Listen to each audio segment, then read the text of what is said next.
السلام علیکم فرینڈز، میں عثمان آپ سب کا کتاب محل میں خوش آمدید کرتا ہوں۔ آج میں جنات کا غلام قسط نمبر 24 کے ساتھ آپ سب کی خدمت میں حاضر ہوں۔ بابا جی کو جلدی تھی اس لیے وہ چلے گئے۔ اس روز شاہ صاحب بھی بڑے مسرور تھے۔ تم نے خاصی دیر لگا دی واپس آنے میں، شاہ صاحب نے مجھ سے پوچھا۔ میں نے انہیں دن بھر کی ساری تفصیلات سے آگاہ کیا، مگر یہ نہیں بتایا کہ بابا تیلے شاہ سے کیا بات چیت ہوئی۔ اگر تم وقت پر آ جاتے تو تمہیں ایک کیس میں اپنے ساتھ لے جاتا۔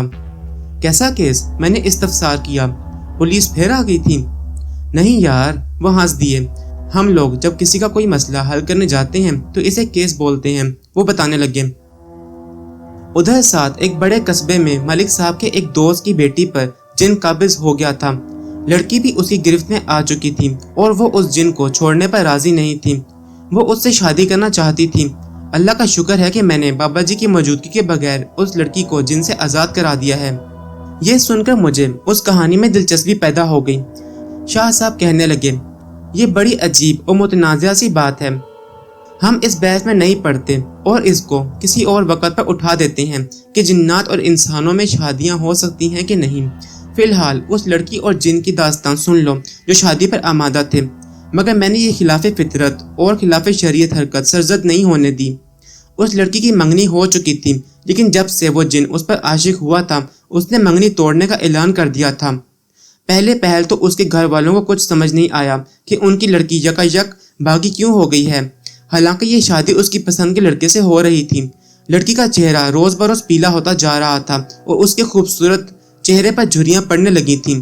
آنکھوں کے گرد سیاہ حلقے پڑ گئے تھے اور وہ کھوئی کھوئی سی مدہوش سی نظر آتی۔ ماں کو شک ہوا کہ وہ بیمار ہے۔ اس نے بیٹی سے بہت پوچھا مگر اس نے کچھ نہیں بتایا۔ ماں اس کی ٹوہ میں لگ گئی۔ اس نے بیٹی کے معمولات پر نظر رکھی۔ اس نے غور کیا کہ وہ رات ہونے کا بے چینی سے انتظار کرتی ہے اور اس کے سونے کے معمولات و عادات بدل رہی ہیں۔ لڑکی پہلے کمرے سے باہر گھر کے باقی افراد کے ساتھ صحن میں سوتی تھی۔ اسے اندر سوتے ہوئے ڈر لگتا تھا، لیکن اب وہ باہر سونے سے گھبراتی اور کمرے کے اندر اکیلی سوتی تھی۔ اس کمرے کے پیچھے ایک پرانی طرز کا سٹور نما کمرہ تھا۔ ایک روز اس کی ماں اس کے پہرے پر بیٹھ گئی۔ گھر کے لوگ جو ہی سوئے وہ کمرے کے دروازے کے ساتھ بیٹھ گئی اور اندر کی سنگن لینے لگی۔ رات آدھی سے زیادہ بیتی تو اسے محسوس ہوا کہ اندر کوئی نہایت بھاری بھرکم آواز والا شخص دبی زبان میں بول رہا ہے۔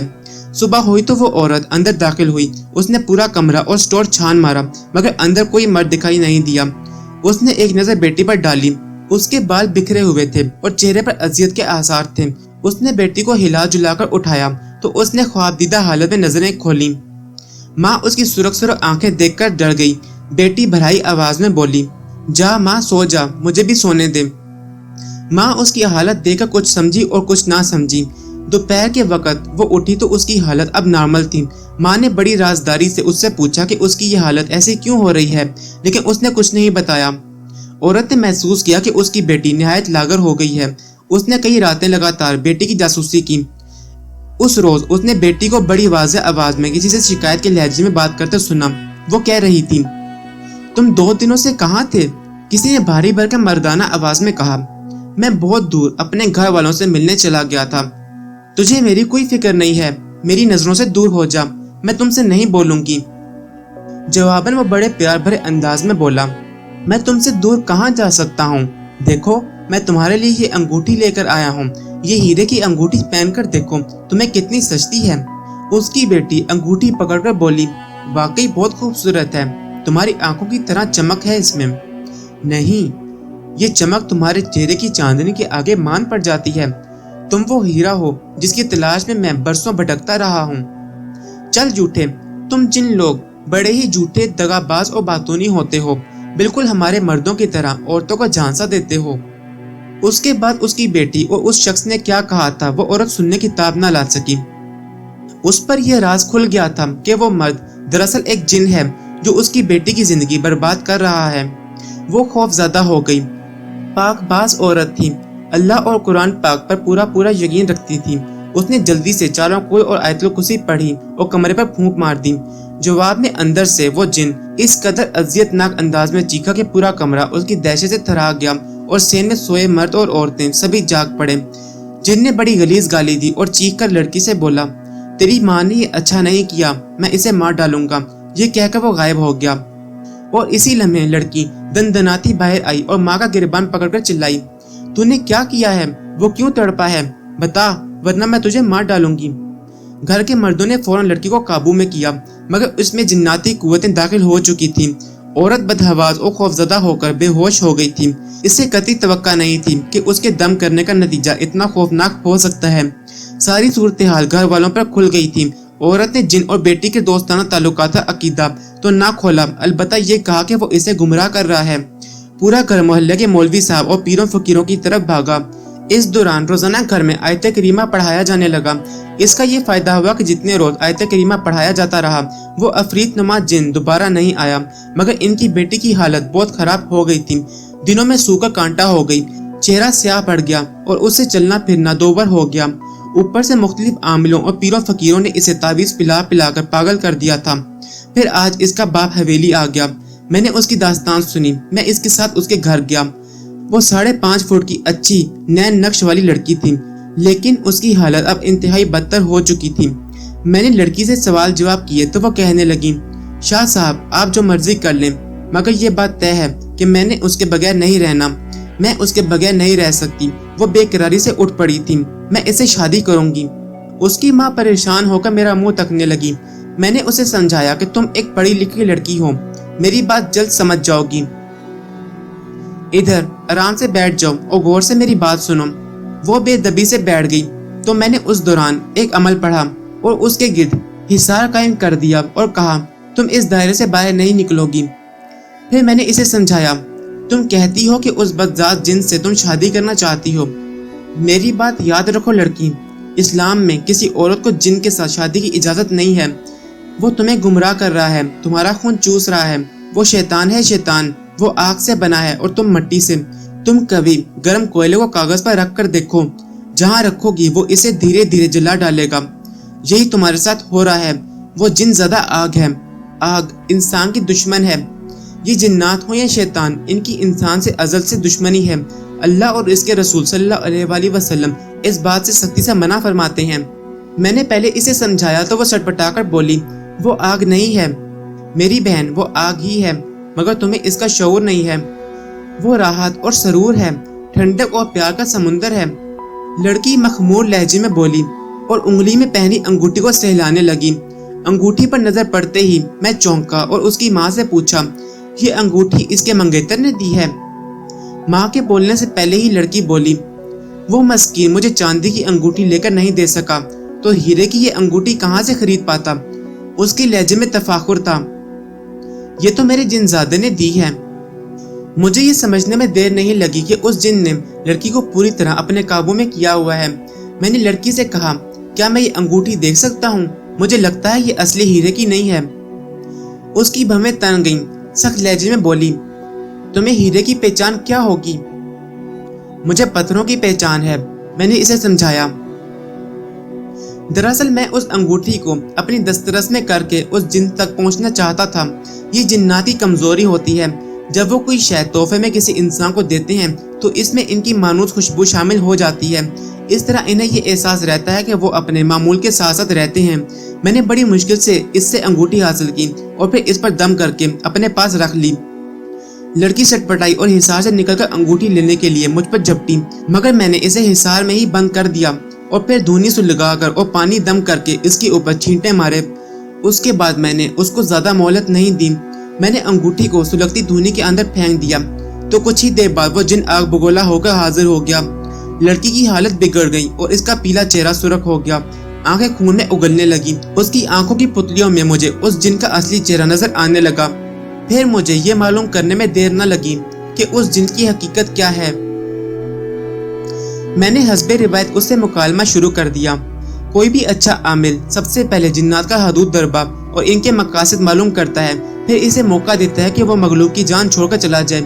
اگر وہ سرکش اور ہٹ درم ہو تو پھر عامل اس سے مقابلہ کرتا ہے اور پھر اسے اپنے قابو میں کر لیتا ہے۔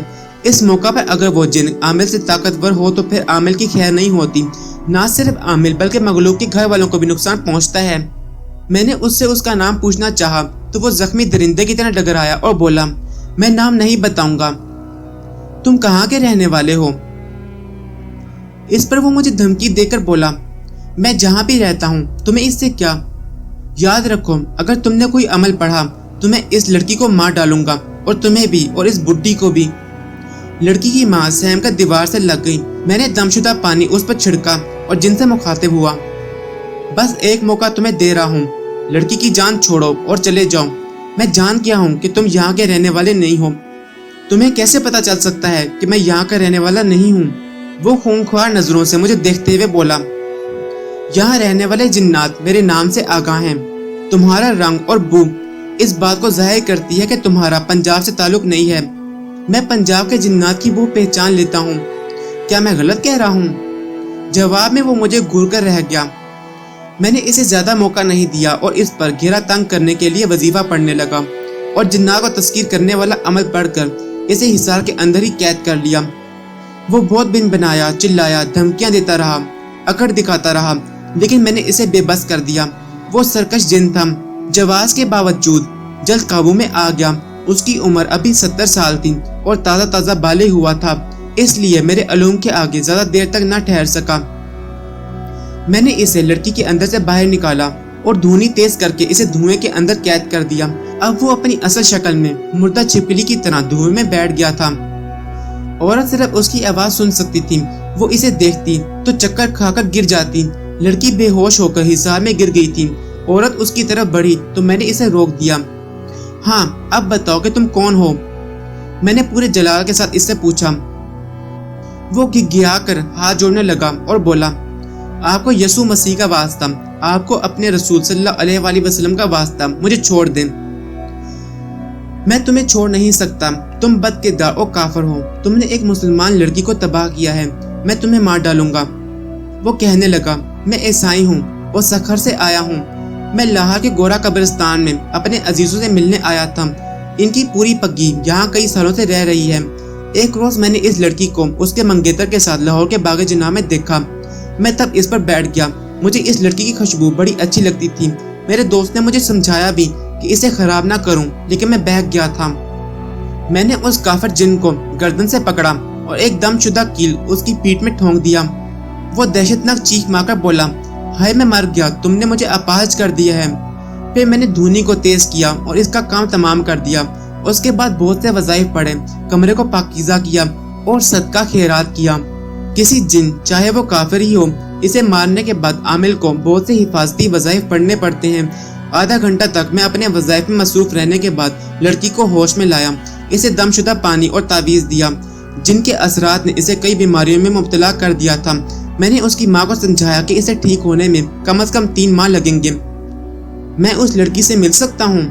شاہ صاحب خاموش ہوئے تو میں نے تجسس کے مارے سوال کیا، میں پرسوں دوبارہ وہاں جاؤں گا، یا ہو سکتا ہے وہ لوگ خود ہی کل ادھر حویلی میں آ جائیں۔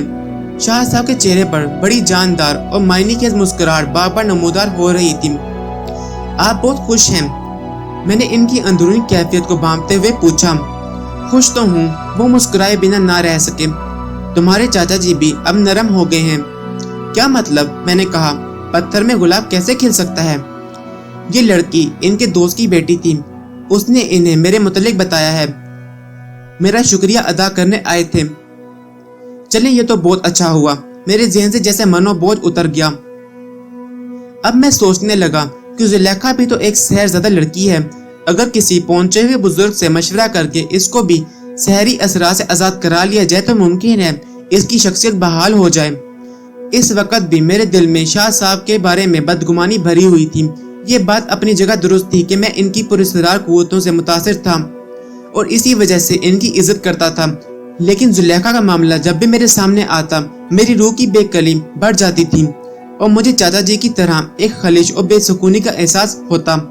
میرا دل بار بار یہ کہتا تھا کہ کہیں نہ کہیں اس سچائی میں کھوٹ ہے۔ میرے لیے یہ پہچانا بہت مشکل تھا۔ اس وقت میں نے دل میں طے کر لیا کہ ٹاہلی والی سرکار کے بجائے بابا تیلے شاہ کے سامنے یہ معاملہ رکھوں گا اور ان کے سامنے ہاتھ جوڑ کر التجا کروں گا کہ مجھے میری زلیخا واپس لوٹا دیں۔ اسے طاغوتی قوتوں سے آزاد کر دیں۔ میرے ذہن سے بوجھ کی بھاری چادر تو سرک گئی تھی، مگر دل کو جیسے کسی نے مٹھی میں بند کر لیا تھا۔